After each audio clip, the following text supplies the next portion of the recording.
Welcome to Reality After Show. We're back. We're back talking everyone's favorite show. Not Survivor, not Big Brother, definitely not Big Brother Canada without the live feeds. We're here to talk about the Challenge World Championships exclusively on Paramount Plus, exclusively on the Reality After Show. I'm your host, Alex Trias, always joined by my boy, the Joker Kenny, Dan Montchal. I felt like we just stopped watching the challenge and suddenly it's back and I'm my head's all over the place. Are we talking, because so far, let's just break it down. Since 2023 started, so we're 10 weeks in. Yeah. We finished Ride or Dies. Yes. We fully covered the Traitors. We did. We're over halfway through Australian Survivor. Yep. We did preseason and now 2 episodes into Survivor 44. Yeah. And we are starting a new show now with the World Championships. It never stops. You know what? Well, I'll pause here. I'm thankful to the challenge producers. They were kind enough to at least give us a 2 to 3 week vacation.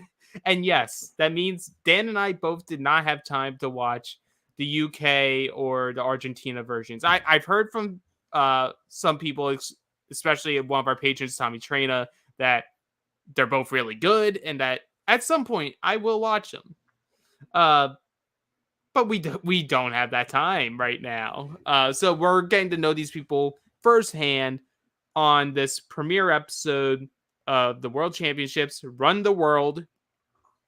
I love the intro. I think it was really good what they're doing because I think for episode 1, they're assuming that not everyone watched all of them, which is nice because episode 1 isn't about the vets. It's about learning about these 16 MVPs. Right. It's been a while since USA aired. Summer. What, it was the summer of 2022. Australian Survivor we covered in the fall of 2022. And obviously a lot of people didn't have time to watch the UK or Argentina because they literally were dropped like last week. No, and I'm not sure if you saw like the schedule even for, I believe it was for the Challenge Argentina.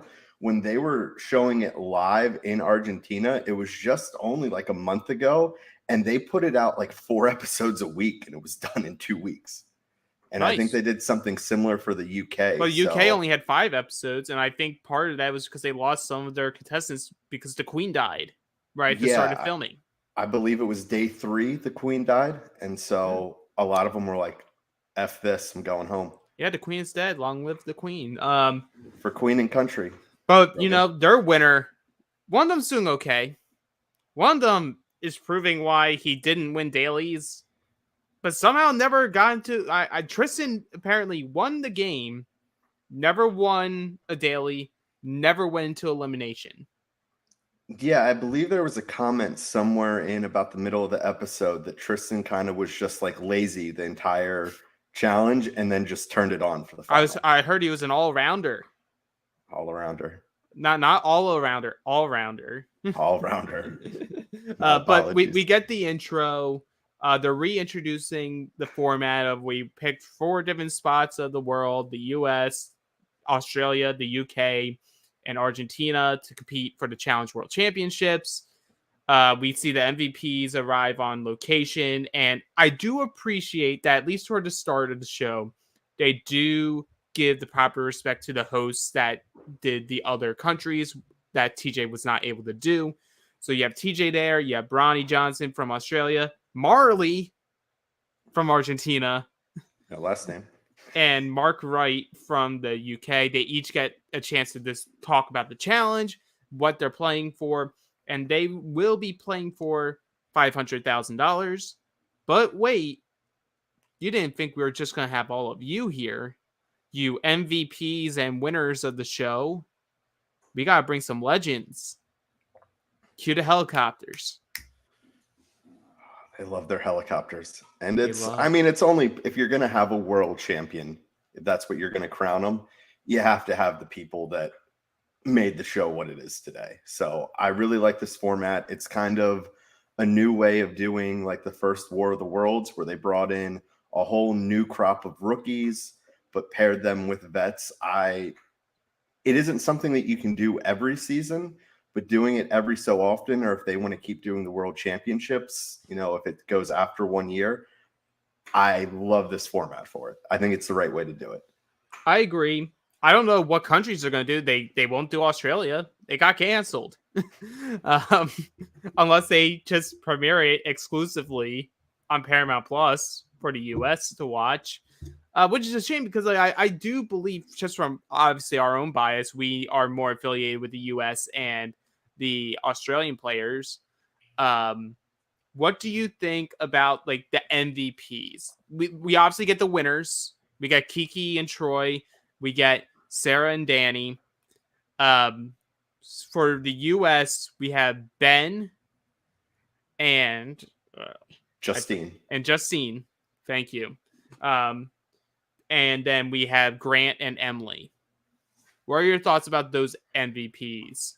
So I'll start with Justine. I thought Justine was a good pick. Had she been able to, if she knew how to do a Sudoku puzzle, which she didn't know how to. It's not like if you don't know how to do it, it's not magically going to come to you. Yeah, she was on a good track of winning. She was going to win. Like if she understood Sudoku, or had it been any other puzzle that you would have been able to time out of there, Justine's your winner. So I think she was a good pick.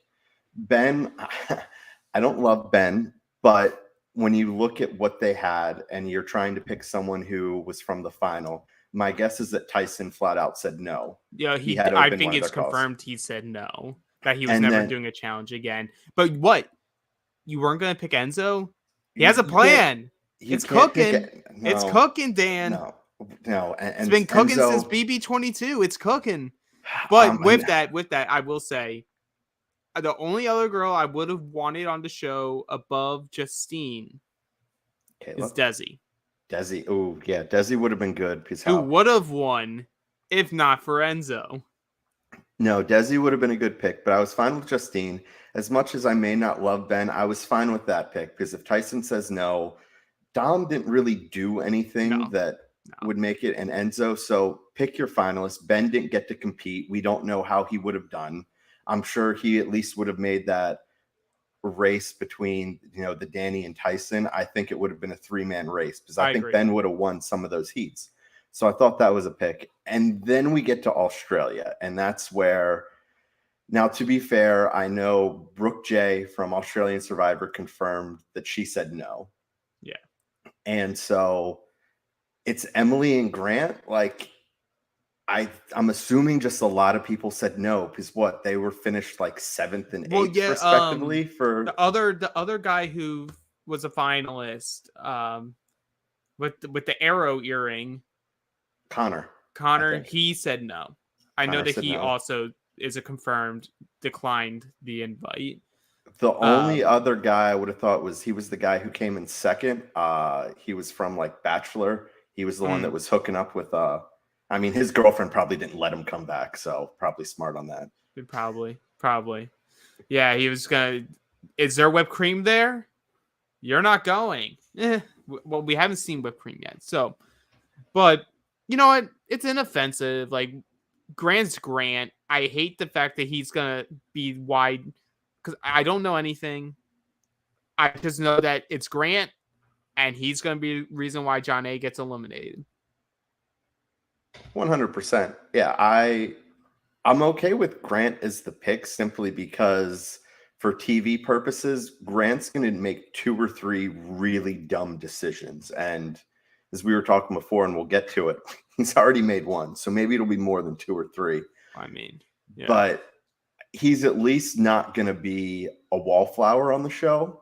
And so for that, I'm perfectly fine with him being there as long as, we have some of those other people said no, then why not go and get Grant? He's not going to just go with the majority and play, alliance to the end. So I'm fine with Grant. Yeah. For a lot of the veterans, I will touch on them more when it comes to when we're picking the teams to talk about like our reactions of these people, should they have been picked, what we think about them going into the season and whatnot. But we know for sure, because CJ made sure to let us know, combined, they have competed on 100 challenge seasons, 80 elimination wins, 23 titles. in over 50 finals. Imagine how much those numbers would have went up except for the wins had Anissa been there. Oh man. You know, that was a real loss. They should have picked Anissa over Kellyanne. No comment.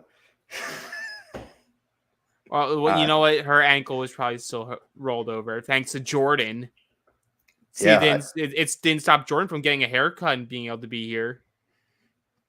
Well, I mean, like Jordan broke a knee and still finished the final and won. So, there's nothing. I told you, we talked about it with Ride or Dies.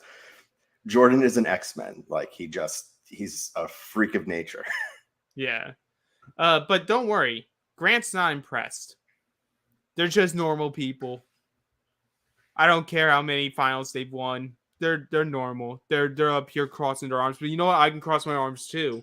And I'll do that standing at the bar when I'm going to elimination because I don't want to talk to any of these people. Which is the funniest thing because, like, I wouldn't have thought of a world where you have Grant, Emily, Troy, and Kiki there. That Grant or Emily would want to do anything with Kiki. Like, they were on opposite sides. No, but I think it's a little bit like the beginning of going back to the Challenge USA, though, that at the beginning, like, let's stick with what's familiar. So maybe it's better to work with the devil you know than the devil you don't. So yes, they didn't get along, but at least for the beginning stages of the game, because you see it pretty quickly, when we get to episode 2, that if you start losing people, it becomes an easy target of, well, do we just try and take out that entire country? You're right. Definitely. But the U.S. wins. We always win, obviously. Never lose. But for these MVPs, the Legends aren't competing yet. This is going to be a qualifier, and placement matters. It's like the big thing about this season is your placement matters. Not only do you want to win, you especially don't want to come in last. I'm glad that they're maintaining that format of you don't want to go and be in last place. You're automatically in elimination. It's not like the main show now where it's just a bunch of different votes of how people get thrown in. So there's many different obstacles that's supposed to test your strength, your stamina, your agility, your brains, all that stuff. I sort of laughed all the times where they kept showing competitions now and they try to put underneath it's 50% muscle, 30% strategic, 20% endurance. And I'm like, okay, like I get it. You guys want to think you're the 5th major sport. It's cool. There's a really funny one that they put that we'll get to. I'll wait till we get to it. But when it popped up on the screen, it made me laugh out loud. Oh, don't worry. You can definitely call it out because I did not write them down. It's only one of them. And one of them specifically, and we'll get there when we get to episode 2. Right. So we're going to sort of speed run through this. There's multiple stages here. The first stage is obviously... they're hungry. Yeah, you're hungry.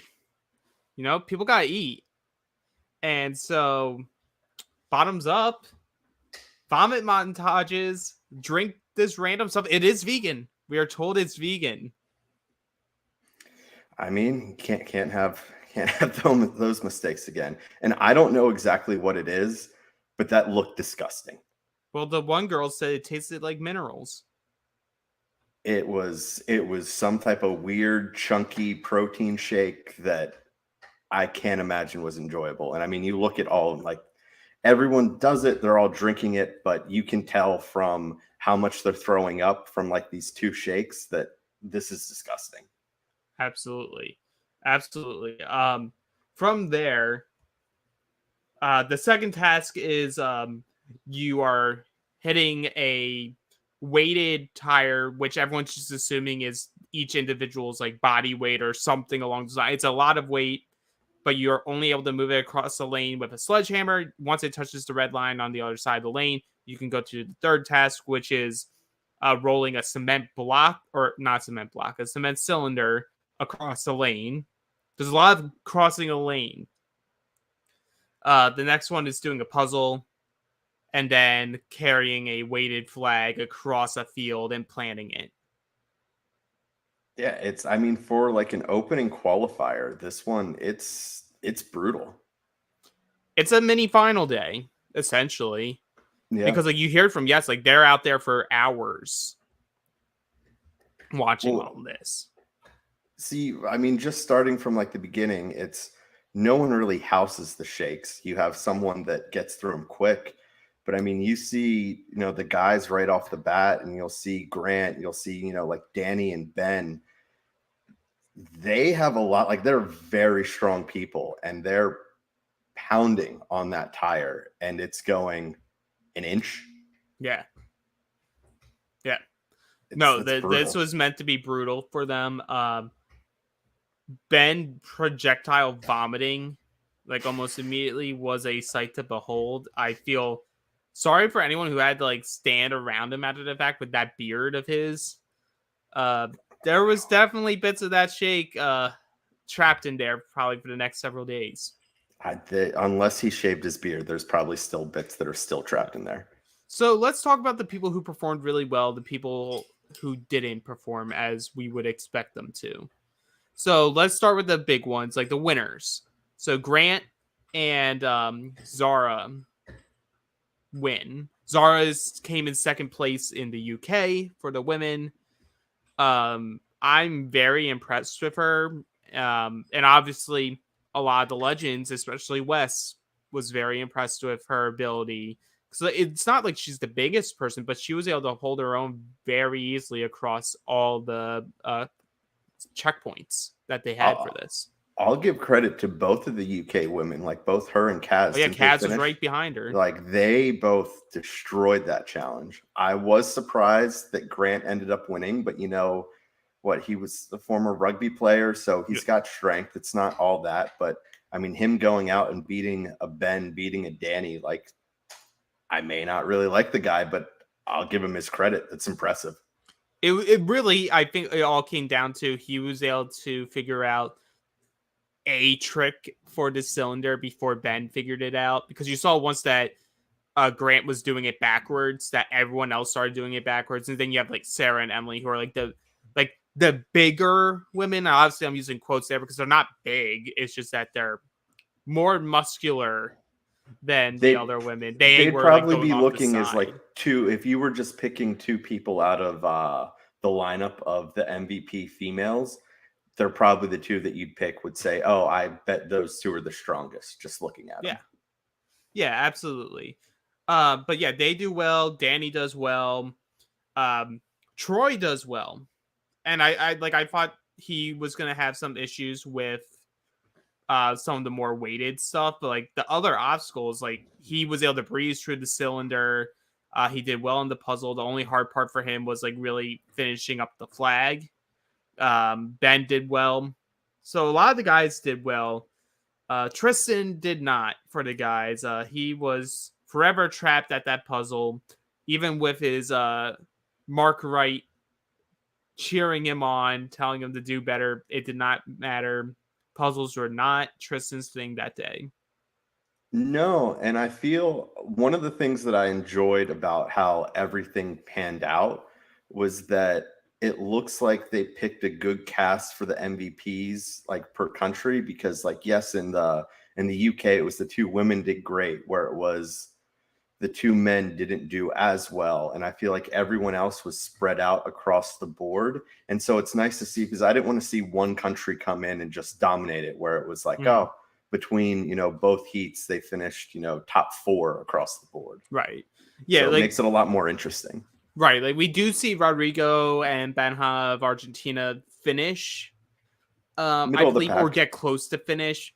But now for the people who didn't, like obviously we already talked about Tristan automatically, and I don't believe Nathan finished. He could have. Honestly, it doesn't matter. He probably got COVID and was out of the game because they said medically separated, not removed. Yeah.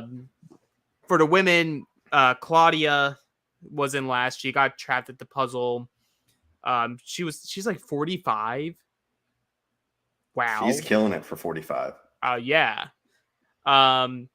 Joy of Argentina did not finish, and surprisingly, Sarah and Emily struggling with the weighted flag. Well, also the eating portion. But I mean, from at least what we were shown and what we're told, that it was Emily and Sarah were out in front going towards the weighted flag and just couldn't get it done. Right. And so it felt off. But at the same time, it isn't. It's like if you didn't watch any of the shows, you would think they would just be powerhouses breezing through everything. But just through historical context, Sarah did not do well in the Challenge USA. She did win. On technicalities. We still do not know how she solved the puzzles that we never saw her complete. Well, it was confirmed that first puzzle they did allow her to time out on. Right. So she did not complete it. Yeah, it's the second one, the Sudoku. That one I think will remain a mystery forever. I think production won that one. But anyway, she's here. And honestly, I'm giving her flack now because I do want to give her kudos later in this episode. Someone should. It's not going to be me. Well, despite the plan not working, it made sense what her plan that she created for the elimination. It just didn't pan out. Mm-hmm. But we have that. So our winners are Grant and Zara. They are safe from elimination. Tristan and Claudia are automatically going to the arena. And we are going to eventually have to have a vote where two other people will be brought up as choices as nominees, and Grant and Zara will have to select. At this point, we do not know what happens if they don't unanimously agree, because it's very rare for us to ever see that to begin with. So we get some dynamics now. We see them sort of mixing with the veterans, the legends. The first thing I've noticed, and I feel like you definitely noticed it, and everyone knows to watch this. At some point, getting to location, Bananas lost his voice. 100%. It was more raspy. It sounded like early when he was just John voice, not Bananas. Right. It was, you could tell it was off. And I saw some people online oh, his voice has not aged well. I'm like, he was literally just on Ride or Dies. This voice does not sound the same. Something happened. It's weird. It throws me off a lot. But this is also where we get the backstory of Theo, because Bananas is about to pop the champagne. It's just a reminder to the audience that Theo hasn't been on the challenge for a long time, because after both War of the World seasons he was on, he had an accident where a popped bottle of champagne hit him in the eye. So he has partial blindness in one eye now. He was supposed to potentially lose the eye or be completely blind altogether. So, you know what? Good on him for being able to do what needed to be done in order to get back on the show that he wanted to compete in. I believe you're on the same page, but how good is it to see Theo back? Because he was amazing on the 2 seasons he was on. He's someone that he's a great competitor. He's not a wallflower. He's going to bring drama, and was a beast in the elimination. I mean, there's no reason that he should have lost to Jordan, even in that elimination. There was a potential path where Theo had the most elimination wins and won his way to the end, because he's just that dominant of a competitor. Absolutely. I'm very happy to see him back, and it seems like he has some really good rapport with the other legends, especially it looks like he's bunking with Bananas and Wes. Mm-hmm. So good on them. We do know now officially that the MVPs will be paired with the legends, so that's why we're having the mixing of people. And I just thought, for someone who's always talked about having this killer social game, and I'm sure she does, the conversation between Casey and basically anybody in this segment was just forever cringe and awkward to me.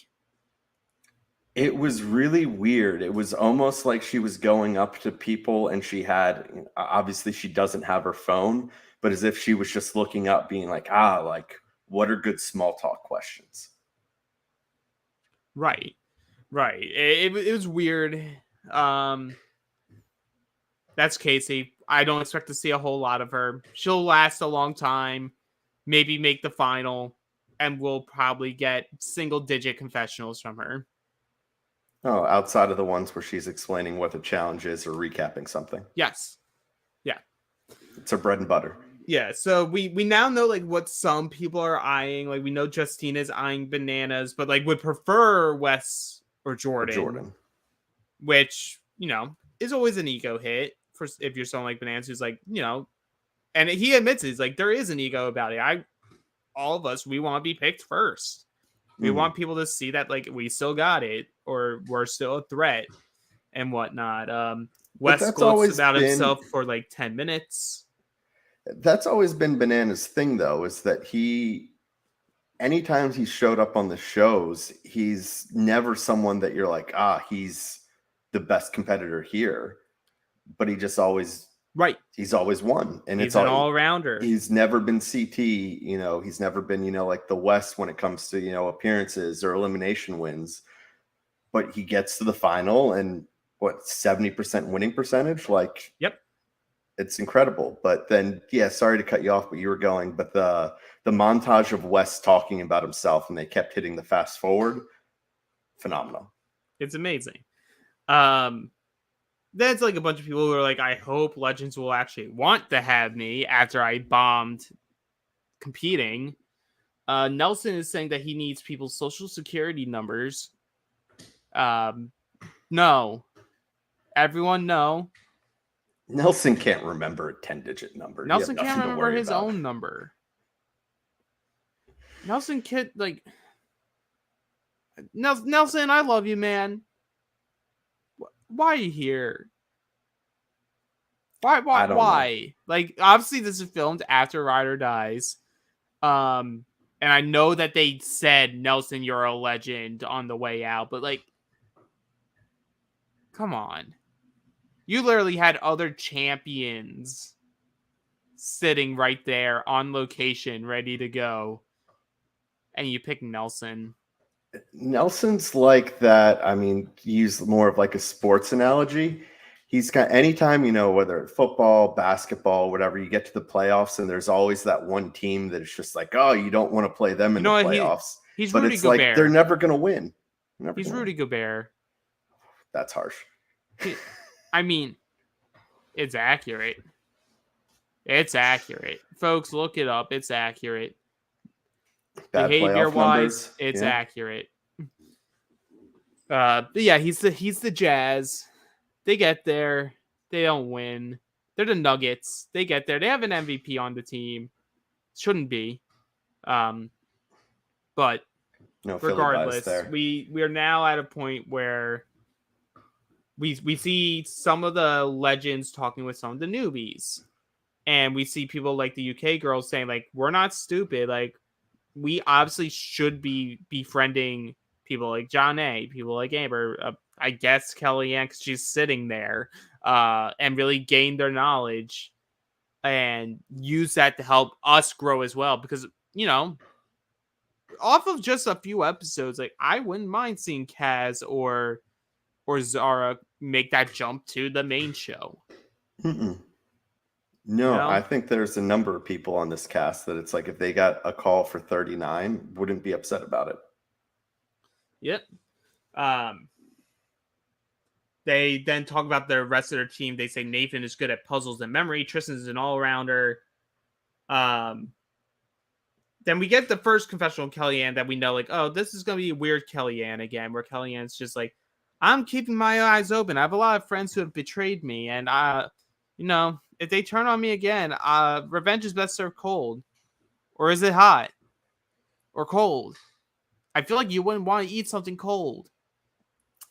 This is a great confessional just to sum up Kellyanne, because she's always all over the place.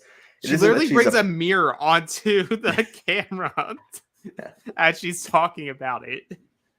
Yeah, she's an interesting character. Like, she is a good competitor for being a smaller woman. Like, you know, she even says it like pound for pound, she's really strong, but it's,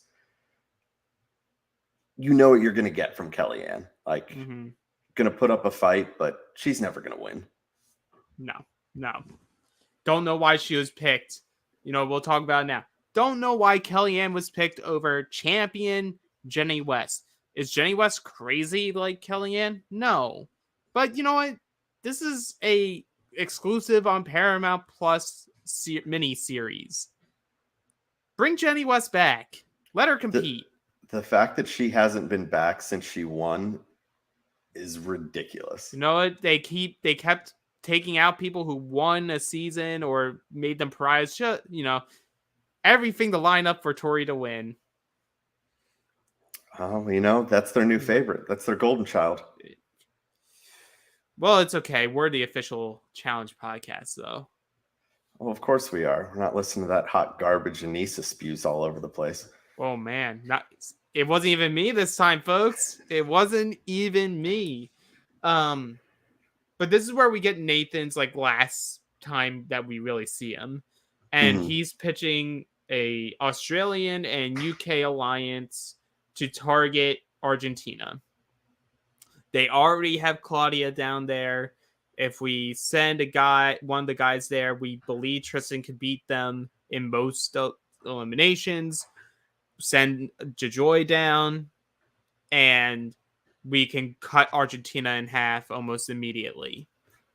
And it's a good plan. I don't want Argentina to be targeted, though, because we cut between that to, sure, Argentina's not really playing the game yet, but they're having fun. They're teaching dancing.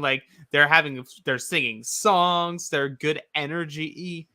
Those are people I want to bring along because I'm like, but they're not taking the game seriously. They're here to have a good time. They are competitive, but I think I can control them a lot more than I can control the UK or Australia. And that's what we see immediately from Sarah and Emily. They're like, maybe we should do something else potentially. We're seeing these USA people are they are actually going to be tight for now, and we're not going to go head to head against each other. Well, and you look at the 4 that they picked, and obviously these would be the 4 of the MVPs that we know the best, just simply because they had the longer season from previous, Survivor shows. 3 of them are from Survivor, and then Justine we got to know. I think she's from Love Island, but they never, in their original season, Challenge USA, there was no bad blood there. Ben and Sarah are obviously tight. Danny didn't make waves, had no reason to, was never targeting them or going against them. And Justine was kind of in with that Sarah clique with the females at the end of it. So they came in with no bad baggage between them. Right. And now this is where we're starting to get the breadcrumbs laced into who's going to be actually in danger.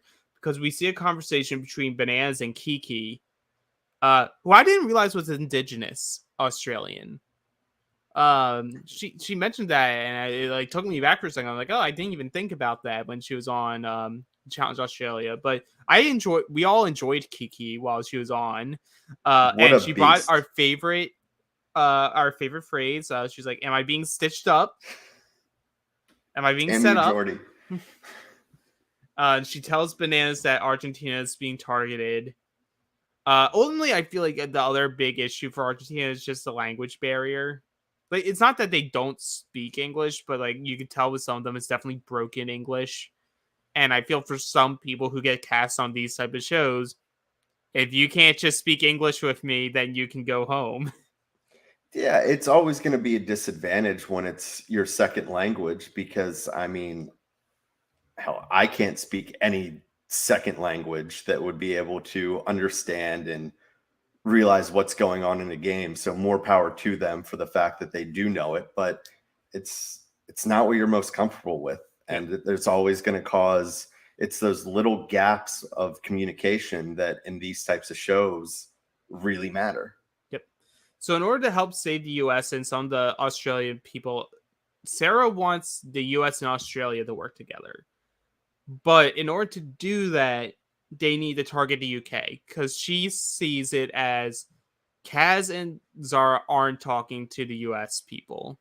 They're just not giving the information. They're not doing anything to give good energy.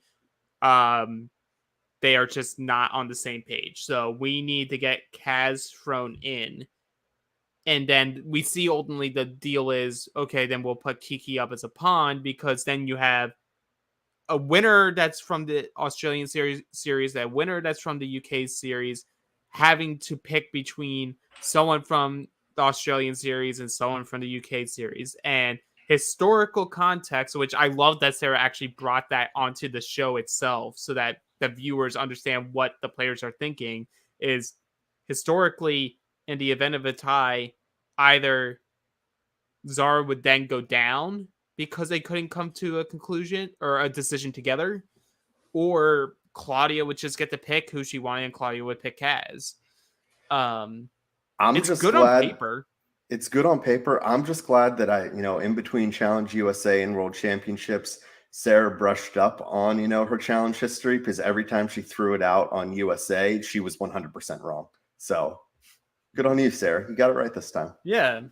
And good on Emily, because for the moment, Emily's like, sure, we have these countries here, but when you compete for the Olympics, sure, you're representing your country, but you're competing for yourself. And Kiki burned me, so she doesn't need to be safe. Like, I don't want her to go yet, but she's not my priority. And then that's where we get to the deliberation room, where we find out Nathan's been medically separated from the game. So Tristan's luck continues, and he once again doesn't have to go into elimination despite being in last place. So this dude has a horseshoe rammed up his ass, man. It's like he borrowed Kevin's. But you know what? I think the luck's going to run out very quickly. Yeah, when you get to who he's partnered with, it's not going to last long. So we ultimately see the plan go to fruition. They see on the screens in the other room that Kiki and Kaz are the picks. And now that there's a lot of what's going to happen, I can't believe I got betrayed. Who created the plan? Kiki's crying to Grant and Emily, saying who made the plan, and Emily's just like, it was me. I was in the room when it happened. But you don't need to know that right now. That's details. Yeah. But this is really highlighting that the US people are a threat. They know how to work the game. They're survivor players for the most part. Which, can we drop that? As a challenge audience, can we drop you can't trust them. They're survivor players. They're duplicitous. I'm like, we're challenge people now. Sure, that's the show that it came from, but all of you are here because y'all are ready to lie and deceive and backstab people. Get over it. Yes, Survivor is the superior show against all the other shows, but come on, let people breathe. I don't think it's going away anytime soon, unfortunately, until you get more of them in the main house. Because it's kind of what it happened with Big Brother. The first few seasons that Big Brother showed up, they were Big Brother rookies targeted immediately, and you didn't really see them start to make any type of headway until you put enough of them in the house together. Mm-hmm. But we're seeing all these people freak out, and we get John A. just in confessional, man, these rookies are just they're stressed now. They don't know what stress is. This is the easiest vote you're going to do in this game. Oh, John A., just wait a day. Yeah, just wait a day, my girl. Love you, John A., though. Yes. So everyone sees the U.S. is sitting pretty, but everyone's saying Kiki's a pawn. It's gonna work. Kaz is gonna get down there. It's gonna happen. So we get the arena. Grant and Zara stay in their spot. They're we're not changing our votes. So TJ ultimately makes the decision that the tiebreaker is Zara's vote, because this is a female elimination, so the female's vote weighs more. So Kiki, come on down. Everyone's sort of in shock. Oh, well, I guess that works this time. You still don't know what the tiebreaker is moving forward, now that it's going to be pairs. But no, but I at least like this, because it's what we kind of see, jumping ahead a little bit to episode 2 with the voting process, is I like this format much better. That it's, if you're last, you're automatically going in. So we're putting priority on the dailies. And then I like the whole voting process that you're picking either 2 people or 2 pairs, but then ultimately it pays to win, so they get to make the ultimate decision. Like, I much prefer this process compared to what we've seen a lot lately. Right. And like episode 2, despite the big flaw, obviously, is no elimination. Obviously, that's horrible. We hate that as challenge purists, if we can call ourselves that anymore. But I love just like, it's a very back to basics feel to it. It's like you go in, you have the social talk, you do the daily, very clear cut, like, oh, these are the people that we're going to be voting in, go down to elimination, like, or like have the little peaks of drama, then you're going to go into elimination.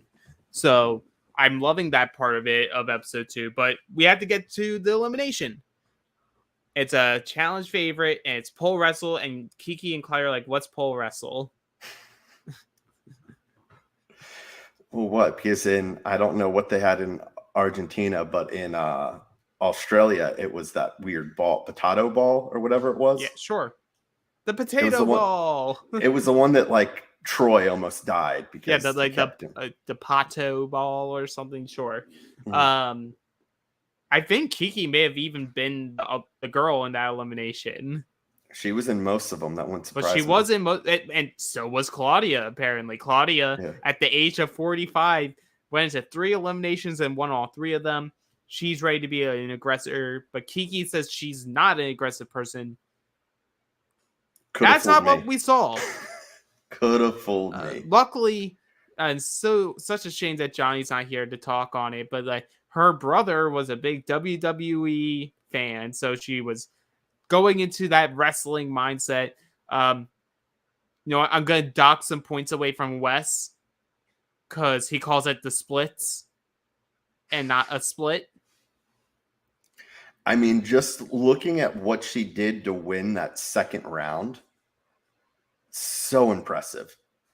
Because even Wes called it out, saying that, he's pretty much the godfather of pole wrestling because of his famous one with Derek, and he's been in a few like over the years, but no one's come up with that strategy before, and it was brilliant that she was able to use her leg to use that as extra strength to push it away. Like, it's phenomenal. Right. And she sweeps it 3-0. You have like a montage of the guy legends being like, oh yeah, I wouldn't mind having Kiki. Look at her elimination. I can, what? That works. But she wins 3-0, so she stays. Claudia goes. My favorite, sorry, don't mean to interrupt. My favorite real quick is that, you'll see a lot of, like gracious losers when they lose the elimination on the way out. But she was so overly gracious that just the look on TJ's face that was just like, WTF. Be like, I've never seen someone so happy to lose. He's like, is this what it is in Argentina? Okay. But yeah, so Kiki wins. They're about to set up their teams. That's what we go into episode 2 with. But, we saw an iconic pole wrestle. But if you want your pole wrestled, you're going to want it properly groomed. And we got the ad for you. We'll be right back. Support for Reality After Show is brought to you by Manscaped, who is the best in men's below-the-waist grooming. Their products are precision-engineered tools for your family jewels. Manscaped's Performance Package, the ultimate men's hygiene bundle. Join over 6 million men worldwide who trust Manscaped with this exclusive offer for you. That's right, 20% off and free worldwide shipping with the code SURVIVOR at manscaped.com. If my math's correct, that's about 12 million balls. The Performance Package 4.0 has arrived, and oh man, is it a game changer. Inside this package, you'll find their Lawnmower 4.0 trimmer, Weed Whacker, ear and nose hair trimmer, Crop Preserver ball deodorant, Crop Reviver toner, performance boxer briefs, and a travel bag to hold your goodies. First off, the Lawnmower 4.0, this trimmer is the future of grooming, and dare I say, the greatest ball trimmer ever. Their 4th generation trimmer features a cutting-edge ceramic blade to help reduce grooming accidents thanks to their advanced skin-safe technology. The Lawnmower 4.0 is waterproof and has a 4000K LED spotlight that you need for a more precise shave. Now, I have a dark shower curtain in my bathroom, and I've been looking for the perfect way to shave in the dark, kinda. Guess what? I found it. 4000K LED. No longer a problem. I got perfectly smooth, clean balls thanks to the Lawnmower 4.0. It's time to take care of yourself, so go to manscaped.com and get 20% off and free shipping with the code SURVIVOR. That's 20% off and free shipping at manscaped.com and use the code SURVIVOR. Unlock your confidence and always use the right tools for the job with Manscaped. Thanks for sticking with us through the ad break. And don't forget, for more exclusive Reality After Show coverage, visit realitypatron.com. That's reality, Patron.com. And we are back. It's time for episode 2, When Worlds Collide. And we got right into, we're going to be picking partners. Tristan doesn't have to pick a partner because he came in last. So he'll be given what he's given. A great competitor. Don't worry, Tristan. You're going to get a stud. Sure. We'll go with that. Yeah. Okay. So I'm going to just sort of go with how I wrote it down in my notes. Grant with the first overall pick. And I feel like we should truly crown her here because I feel like this is such a cool moment. Is John A is the first person off the board. Really just shows how much that time off and the All-Star Series really benefited John A's ability in this game. Yeah, I really like the pick because I still feel like there's some people that don't put as much weight to All-Stars as what they should. And how impressive her last 2 seasons on there actually have been. And, looking at it, if you were just to look at the cast of, the vets that are coming back, she isn't who you would think, but it makes all the sense in the world. Not only has she won 2 in a row, but especially it's a smart pick by Grant, realizing that, hey, this is what I'm good at. Find someone that complements my weaknesses because there are a few glaring weaknesses there. And making sure that I pick someone that'll be able to cover that up. So was super happy for John A. It's funny because a lot of these MVPs, the big thing that they're concerned about is I need to pick someone who's great at the social game because I'm pretty shit at it. Yeah, it seems to be common, which John A, that's even the thing is she didn't necessarily have a great social game, especially on 3. It wasn't that it was bad. It just wasn't great, but it's just, she's an all around, amazing person. Who doesn't love John A? What has she ever done that it's just this woman isn't awesome? Well, maybe Kellyanne after this season. Whatever. But which we learned is she's afraid as being one of the smaller people and not a champion that she'll be the last pick. And also because she has a great attitude, except for when she doesn't. Yeah, that's... Boy, do we see this edit, and it's, I'm not going to blame the edit for it, but it really is just hammering her down this whole episode. Yeah, it's not a good look for her. But she admits it herself. She's somewhat crazy. And the fact that not only is she one of the smallest women there, but she's a known wild card. You don't want to be paired with a wild card if there's other options on the board. Wild card, bitches. Yes. So moving up forward, Zara with her first pick, she gets Wes, wrong pick. Who is the Lamborghini of partners. Wrong pick. I'm not sure. I feel like he is a good pick for her. He could be a good pick for her. I know you aren't the biggest Wes guy, but of the field, I feel Wes has shown time and time again he can enter a house and knows how to work around people, despite everyone knowing what Wes is about. Yeah, I just feel that we've seen him flame out too many times. And I get he's different. He's a more matured Wes. And isn't that I don't like Wes. I appreciate him on the challenge. I think any season that he's on is drastically better just because of who he is. I just think with Zara or whatever that she said she would rather go down than Kaz, and she was nice enough to gift wrap who should have been the number 1 pick to her best friend. I mean, true. So Ben picks Casey. Terrible pick. I'm sorry, and they could make the final together. Who knows? I was actually happy with this pick simply just because, there's another Challenge USA person that I was distraught with who they picked because I'm conflicted on both sides. But with this one, it was pretty nice. It was I do like Casey. It's just she's more blah. And she's a good competitor, but she brings nothing to the TV. So I was happy with the Casey and Ben pairing because it was simply just being like, all right, I don't have to root for this pair. But yeah, they'll probably be around till at least the second to the last episode. There'll be great numbers for people. Yeah. And then lose in a final. Kaz picks Jordan. And great Theo pick. Is relieved because I did not touch on this. Theo and Kaz, they were kicking it. They were kicking it for a good bit. Bananas is wishing for them to get back together so that mom and dad are back together. Maybe this is the true showmance that Jeff Probst was talking about on Survivor. The sidetrack here is for those who don't listen to Jeff's podcast, the way that they talk about Matt and Franny is bizarre because they're like, oh, they're just so in love. I can't wait to watch their romantic journey. I'm like, nothing that I read off the screen was romantic.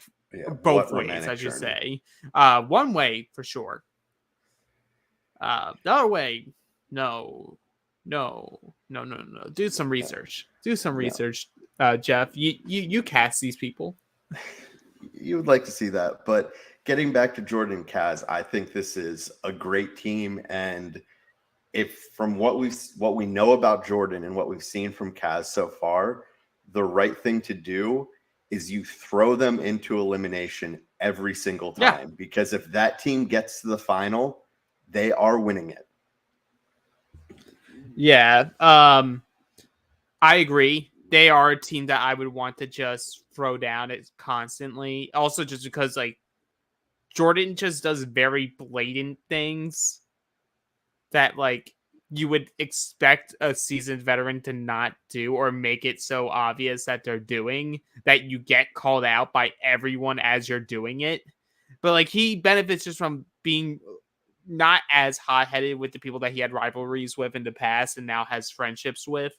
So I feel like the relationships are really going to help them. And obviously, as we know, the Jordan-Tori relationship will be a storyline of this season. Well, I know we not touching on that one because I'd like to hold off talking about that for as long as humanly possible. If you want to hold and not have your hands off, Manscaped, promo code Survivor. But I know we touched on it a little bit when I think it was early with Ride or Dies. One of the good things about Jordan is you see so many people on the show, even, like Bananas, some of these legends, that if they get into a rivalry, it's, hey, we're going to duke this out for years. Now, him and Jordan got over theirs a little bit quicker because of the whole Sarah thing with rivals. Yeah. But the best thing that Jordan has is Jordan understands that it's a game. And he doesn't necessarily take this season into season being like, you did this to me last time. We've seen him that he's grown really close with Bananas. We've heard that he, has a good relationship with Wes. I've heard him, with conversations that him and Theo get along and so many other people that maybe he does a lot of these stupid things, but no one really hates Jordan, which is a great thing for him because like I said, if you see this team and I'm someone else, they're one of the two nominations every single week. Okay. Next two teams, Danny picks Tori and Justine picks Bananas. We hear from Danny that his wife Kiki told him if he couldn't get John A to get Tori. Based off the previews, I feel like, I'm sorry, Kiki, but you may have gotten this one wrong. I was surprised, but I wonder if maybe there was more to that was just kind of cut in a confessional. True. But they are going to be strong. It's a solid team. It's a solid team, and honestly, Danny has brains to him, so he can he can sort of be like a calmer Devin. That's not in any other way than just the fact that he's partnered with Tori and he can do some of the mental comps. That's fair. Maybe he's another not puzzle. He's not yelling at you saying what's 8 times 9 with a broken cigarette in his hand. Or 2 beers. Throwing darts. We know that. Bananas and Justine, like obviously Bananas was Justine's third choice, but best off the board that she could get. I think Bananas has the right concern of like, I'm not sure if people would want me because I'm me and the name Bananas will just have a target. Mm-hmm. And so like I could see them go pretty early, like him and Morgan in War of the Worlds. It's like I could see that trajectory for him. Yeah, I think it's the right pick though, because giving everything, their resume and including in their baggage and everything, I think Bananas probably is the right third pick. I think Wes and Jordan should go ahead of him based upon not having that Bananas name and some of the other positives that they both have. But I think after that, if you're looking at it overall, I think there's just enough of a drop off if you're looking at someone historically that Bananas has to be that third pick, that next pick. Absolutely. Benha, despite Jody physically doing everything she can to avoid eye contact, Benha was like, no, you're coming with me. You're going to love me. Give me a few days. Everyone loves Benha after a few days. And you know what? I like Benha. Yeah. It's the eyes. Yeah. They like pierce through that screen. I can see why he believes everyone loves Benha. Just from looking at him, you can see that like very charismatic person. Absolutely. I like it. Kiki picks Darrell. So I think it works, but at the same time, my issue isn't with Kiki. And it's weird to say. My issue is with Darrell. I love Darrell. He's an absolute legend. Darrell isn't winning the show again. It hates to say it, but I don't think he is. And especially for how the partners would have ended up, I would have loved to see a Kiki and Theo pairing. His best opportunity was against Yes in All-Stars 1. Yep. And he lost it. He was close in All-Stars 2. Gets eliminated in All-Stars 3 against Jordan, right? Or Jordan he beat Jordan there. No, Jordan beat him in All-Stars 3 because Jordan was taken out by Mark. Right. He got hurt in the cylinder. Couldn't move anymore. Jordan was apparently just yelling obscenities and making jokes. Oh, no, Jordan was close to losing. Jordan was close to losing. It was rolled all the way, but he was able to hold off long enough. God, thank you for jogging my memory. It's just that, like, you hear it from Darrell. He's like, I don't care about all the nonsense. I'm just here for the money. But I'm like, you sort of need to be here for the nonsense. Need to be someone for the nonsense. Like, he's still a really good competitor, but it's just he's good in confessional. He's good in confessionals, but it's sometimes you just worry about him in competitions because I think it was Double Agents. Yeah, that was Double Agents. And he got absolutely smoked by Corey in an elimination. That's just not the Darrell we know. Like, he's in incredible shape. He's still a great competitor, but he's lost that step. And against this elite cast, he's just always lower. Like, I hate saying it, but he's just a middle of the pack person. Yep. We got the Silver Fox Rodrigo picking Naya. Gonna teach Naya some salsa, some merengue. I found it interesting that she was the first of the non-champions selected. Oh, that's right. Because there's 4 non-legends or non-champions here, and Naya, Theo, Kellyanne, and Nelson. So like maybe I shouldn't be surprised that she gets picked here. Because I think Rodrigo sees Naya and is like, oh, she can be very aggressive, like aggressive in a good way in terms of like competing, physical, and like he's a physical guy too. So he's like, well, between both of us, then if we have something come up our way that's physical, we'll will rock it out. Mm-hmm. And as I said, historically, she's great in elimination. Yeah. Next, we get Emily picks Yes. I feel like Yes is a good vibe for Emily. Because like I think Emily needs that person who can be like a really good emotional support for her. And Yes is great at that. I think that's a really good pairing. I don't know if that's a pairing that can win, but I think that's a pairing that we're going to see for a while. Like, Yes is great, and both on paper, I feel like, yeah, you could win if you get there. But like, we have seen time and time and again with Emily of underperforming what our expectations are of her because of how she's built like Jenny. Mm-hmm. So you're like, oh, easy. She's marching to the end and she's winning. So we sort of need this season to see if Emily can sort of like reprove herself. Because it's really weird because you think an Olympic athlete, you know, when the lights are on, that's when they're going to shine the brightest. But her in eliminations or even just some of the dailies, it was the opposite. So it's really weird. And like you said, I'd be interested to see if she kind of corrects that or if maybe that's just who she is, unfortunately. Mm-hmm. We have Troy picking Amber. I hate that Amber's picked this late, but I think that's again good pairing. Speed, both fast, endurance. Troy's good at puzzles.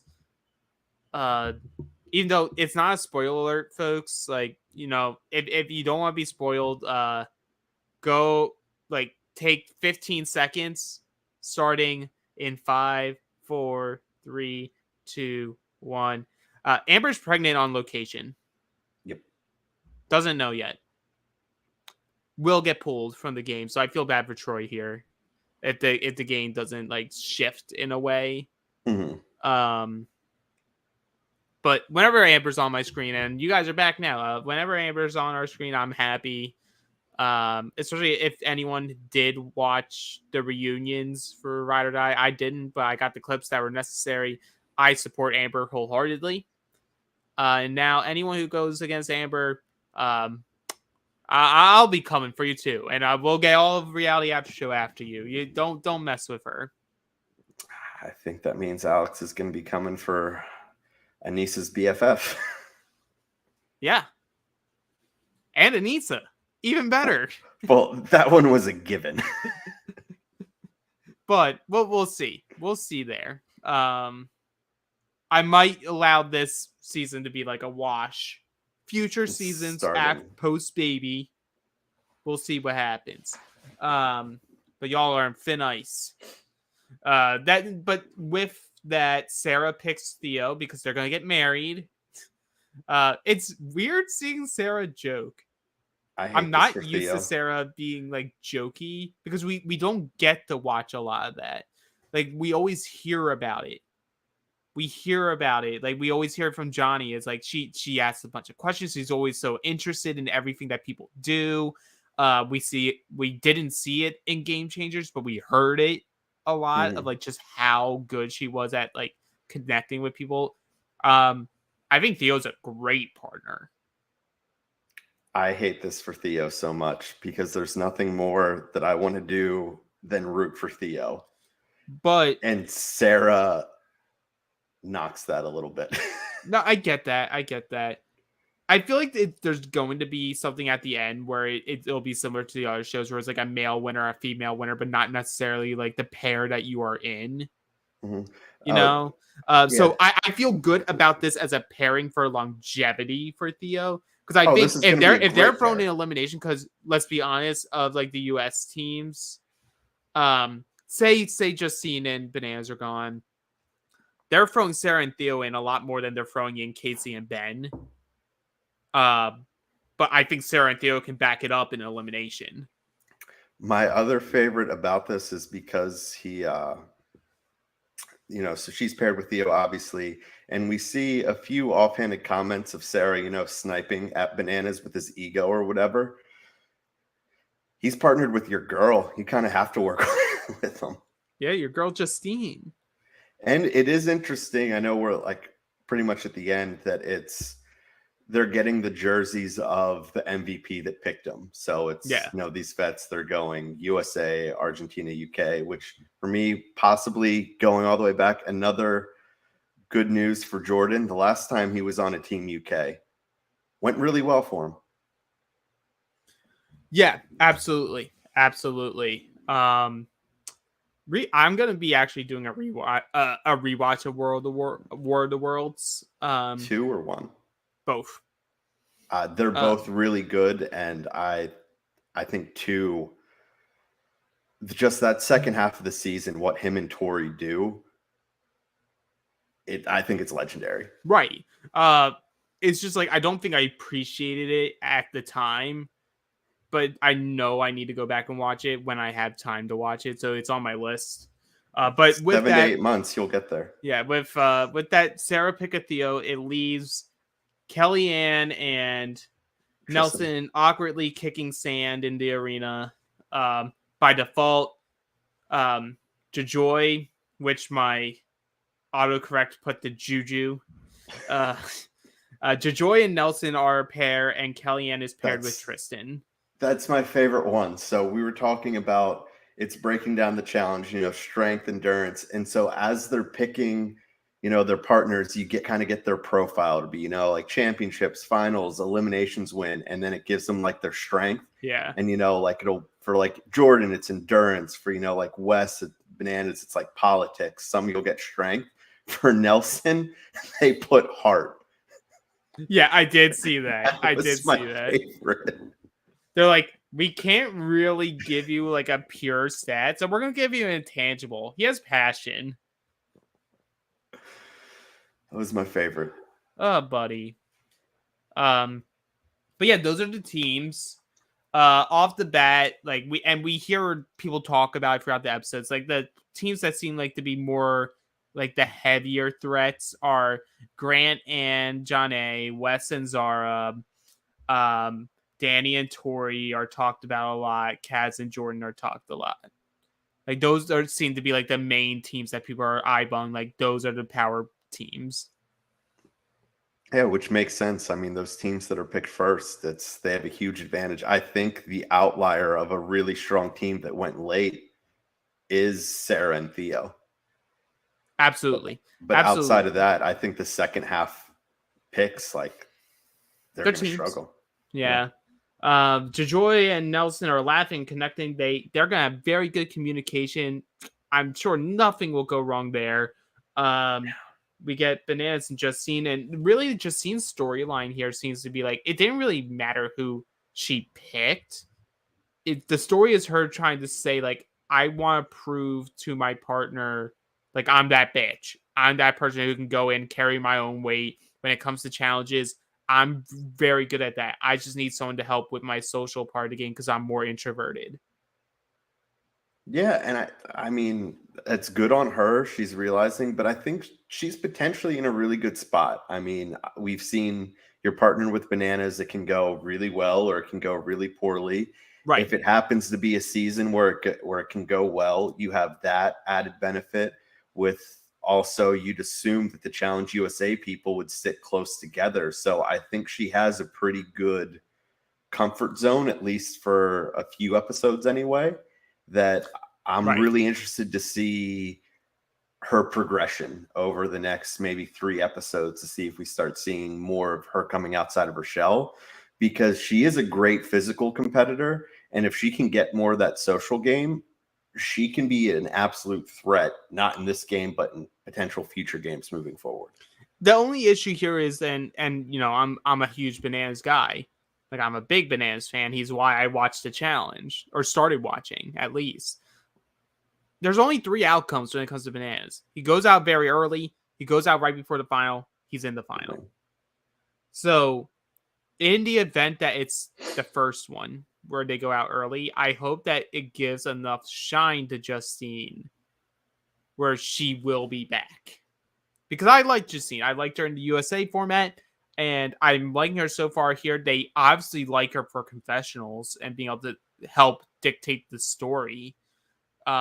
So you can sort of tell immediately the players that they're like, we can trust them to do confessionals, tell us what we need the viewers to know. They'll play ball like her, Kaz, Zara, to me are locks. Yep. You know what you're going to get from them. But now we get to the legends of it all. And it's a lot of talking about like how, there's a lot of relationships. There's a lot of friendships over the years. There's hookups, exes, you name it, all across this cast. And those can make or break your game. And I agree. But for Kellyanne, there's like, well, she has people there that like her outside the game. But there's just this weird thing about her when it comes to these shows, especially since All Stars. There's just this weird energy, this weird vibe. And I get what John A is saying when John A's like I'm friends with her outside this, but it almost comes off, and I wrote it in my notes before the daily, is like, it comes off as like resentment. It's Kellyanne seems like the person, I feel like most people can relate to the fact that, you have your friends and there will be a friend group, but inside of that friend group, there's almost always, it's your core people, your handful of people that you're the tightest. And then, there's a few others that you like, but they're just not that core, 4 or 5, whatever it is. And that's what I get from Kellyanne, is that she's someone that we like her, we love having her around, but she's not anyone's core. Yeah. Which means, unfortunately, in a game like this with all these relationships, not having that tight 1 or 2, she's always going to be expendable. But the issue is she does it to herself with how she talks to people about it, and she makes mistakes when playing the political part of the game that, like, there's only so much as me as a friend could do. Like, if you're acting a fool out there and stitching me up, like, I'm gonna have to let you go. Of course. And you're gonna have to just go into the hall brawl and beat Fessel. Beat that ass. Oh, okay, I didn't know you liked them like that. But we have 2 other points here. One we don't really need to touch on, but I think it's like they put it here for a reason. Was Naya and Rodrigo talking about how they have brute strength, but they could still compete well because of that, despite the language barrier that they have. I have a feeling that they threw that in there, and maybe they lose an elimination where communication is key, not necessarily brute strength, and that was why they threw it there. The other thing, and I want to touch on this one, was Wes's tip to Zara. Because, we rumor and innuendo, we may have heard slight things about this that sort of track. He says, don't be distracted by the idiots doing the training regimen, doing lifting, doing the bicep curls, all the heavy shit. Focus on the one thing that you truly can make a difference in while you're here, and that's long distance running.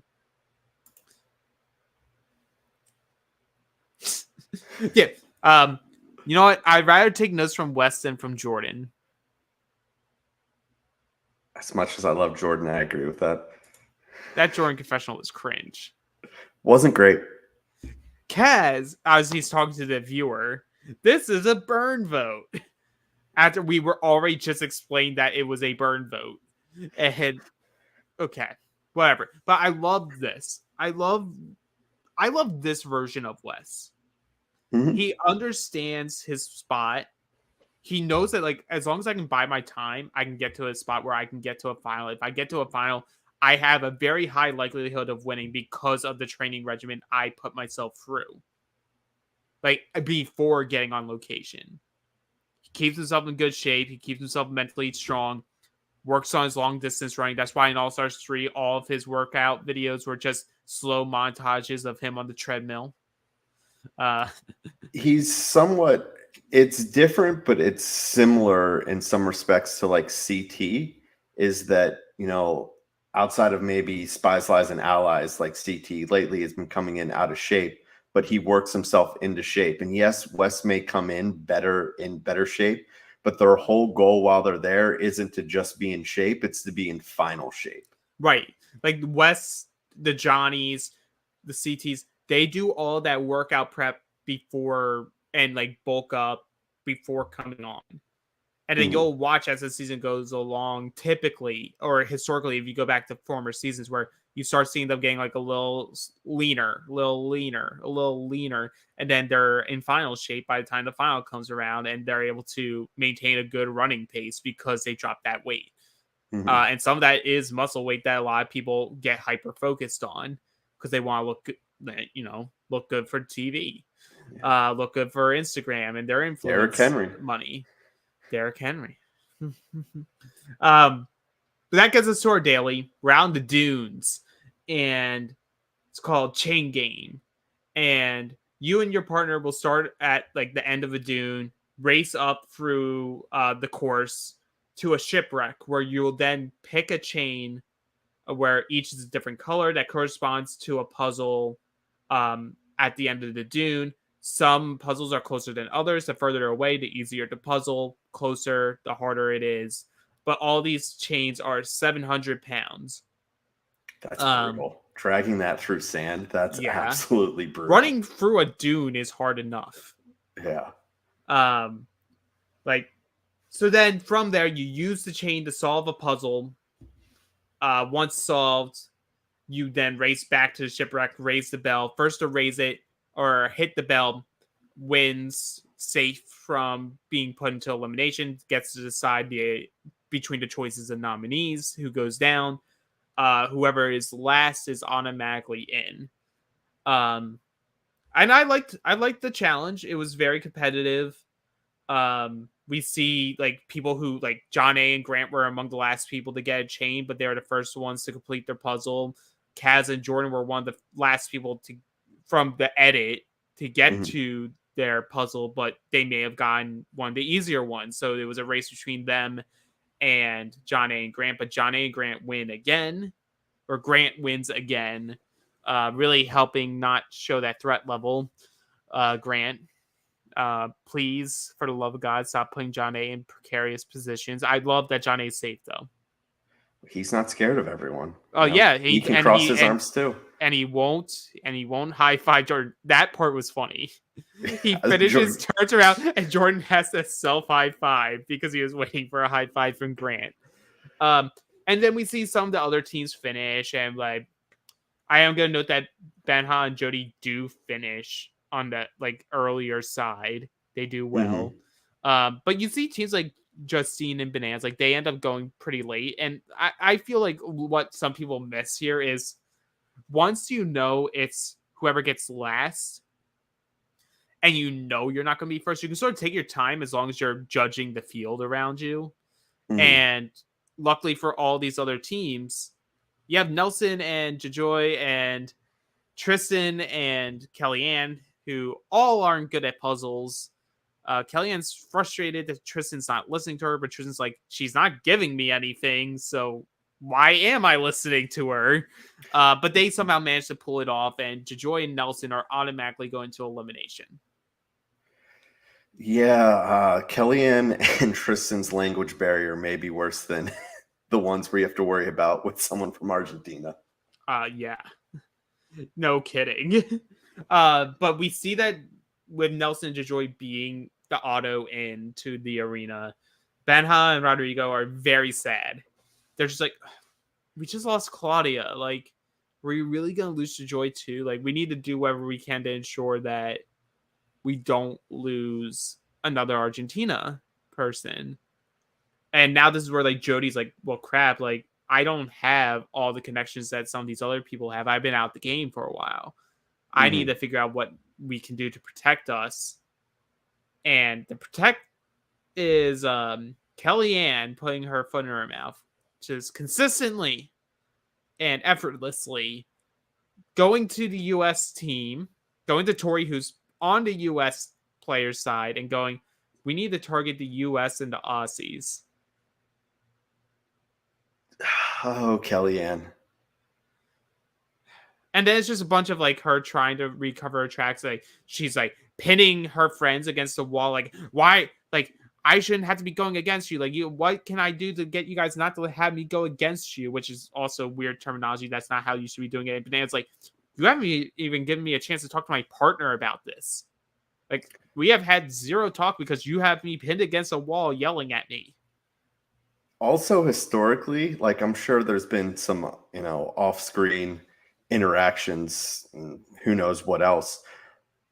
But we've always seen kind of Bananas screw over Kellyanne the handful of times they've been on the same season. So I don't know why that would be like, oh, I'll go to Bananas. Well, they've known each other for a long time now, though. Sure. But like I feel like that's the thing. But she's like, but I won't be, even though I've been screwing up. John A's in power, and we're very good friends, even though I resent her for beating me a bunch of times. So I'm gonna do what any good friend does, and I'm gonna attack her for 30 minutes. My God.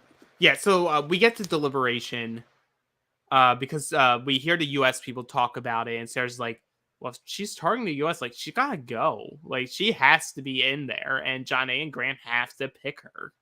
And then hopefully Nelson and JoJo win. Because we seen the next time on, it sounds like the toss-up, John A saying, like, well, Nelson and JoJo are leaving now, and, like, then Kellyanne and Tristan are next anyway, so does it really matter what the order is? I think ultimately they have to be going back down there because of the edit. But we get to Deliberation, and yes, classic yes goes, we need the people who are at the bottom of the competition to be thrown in. So that's going to be Kellyanne, Tristan, and Jody and Benha. The Jody and Benha one surprised me. Because I forget, was it Justine and Bananas? Or was there another team before, after Justine and Bananas before Kellyanne and I think it was Justine and Bananas. I think it simply came down to the fact that Jody's known some of these people for a while, but she took such a long time off. And because of her, it sounds like she went on, she had a career, started a family. I don't think she was in close contact with a lot of these people prior to coming back for All-Stars. And I think that's the main reason right there is simply she's not as close with majority of this cast. Yeah, because I like the more that I was like thinking about it, I was like, well, yes. When Yes says that, he's saying Kellyanne and Tristan. It's like ultimately that's the team that should be going down. But I'm not going to say Bananas because we hang out in LA. Like we go to a bunch of parties together with the other reality people. Like I think he has enough relationships now post his original All-Stars season that like I'm not really going to go after these people. So this person. And then it just like funnels through. And those are the two teams that are picked ultimately. Kellyanne, though, goes like, I thought we were going after the strongest team. So I'm going to go after Tori and Danny and Jody and Benha. I'm like, well, those aren't the two strongest teams. Like, wouldn't you pick the second place and third place then? Like, it's Kellyanne. You're right. She has no idea what the order was. But not only does she feel a type of way, she feels a type of way about Wes because, they are exes. But I expect better from him. And I love Theo and Bananas just roasting Wes in their room. Scumbag. He's a true scumbag. So cold-hearted. I could never do that to Kaz. And Wes is just like, I'm a good guy. I just can't work with her. Yeah, sometimes because what was at that point, there was nothing Wes was going to be able to do without really exposing himself. No. And so why would he go a different option? Right. His whole thing is, I don't care about the country. Sure, we're Team UK. And he says it with Kaz in the confession. It's like, we will be part of the majority. If we're part of the majority and we're showing that we're not trying to make waves, we just join that. No one's coming after us. And then we get to the middle of the game, and that's when things can shift. Especially for someone like Wes, who does have that devious side of trying to shake things up too early.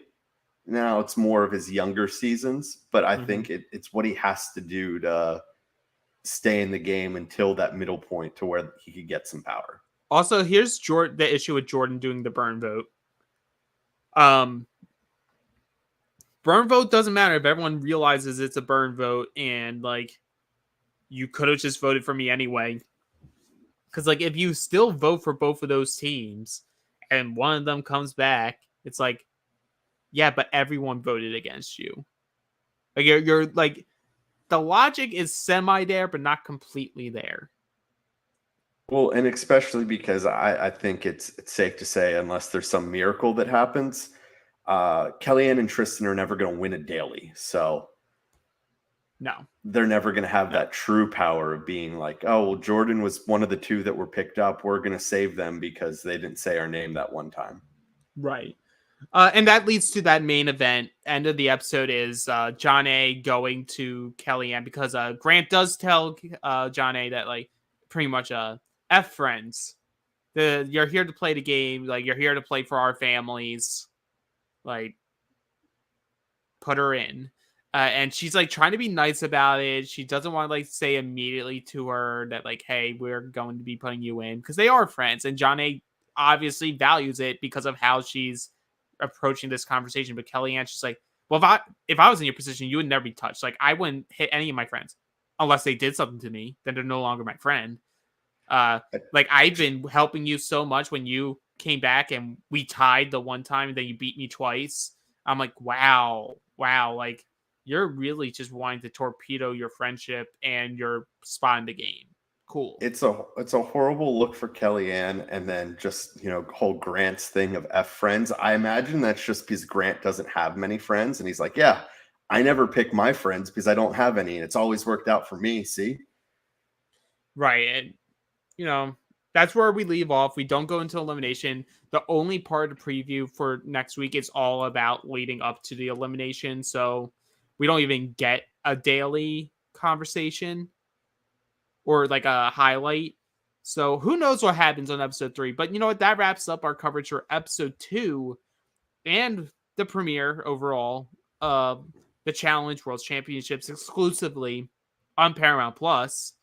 And we'll be back again this time next week to talk about episode 3, as now they'll be dropping episodes, just one episode a week. They drop on Wednesdays, but because of our live Survivor coverage on Wednesday nights, we can't do that podcast, so we'll be back on Thursday.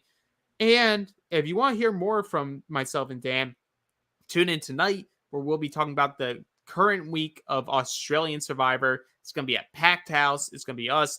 Wayne Mehmet's going to do a drive-by. Chrissy will be back. And you know what? There may be some fair play. I think we're going to see the boss man. I think we're going to see the boss man. And if you want to see the boss man, we have a bunch of events happening. Our live watch parties with him and the Queen, Sandra Diaz Twine. All of those can be found at survivortix.com. That's survivortix.com. Yes, they will be in Nashville, Tennessee on that's this coming week, March 15th. In Cincinnati, Ohio on March 22nd. In Boston, Massachusetts, March 29th. Johnny will be off, well-deserved break the month of April, and then starting back for the last 4 episodes in May in, May 3rd, Durham, North Carolina, with Jesse Lopez, and they will be releasing their new beer, Villains Are Us. That'll be a good one.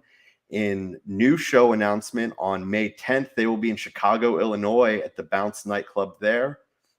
On May 17th, they'll be in Charlottesville, Virginia, where I know Johnny is doing yet another beer release. It's his Johnny Sour play.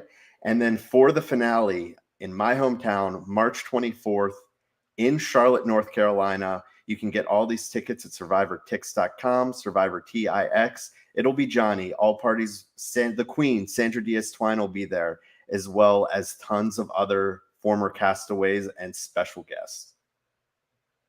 And with that, thank you all for listening. We'll be back next week. Peace. We love you. And for more bonus content, go to realitypatron.com. That's right, become a patron now. Get additional coverage of all your favorite shows, the weekly Q&A, and you become a member of the secret, exclusive Facebook group. That's realitypatron.com.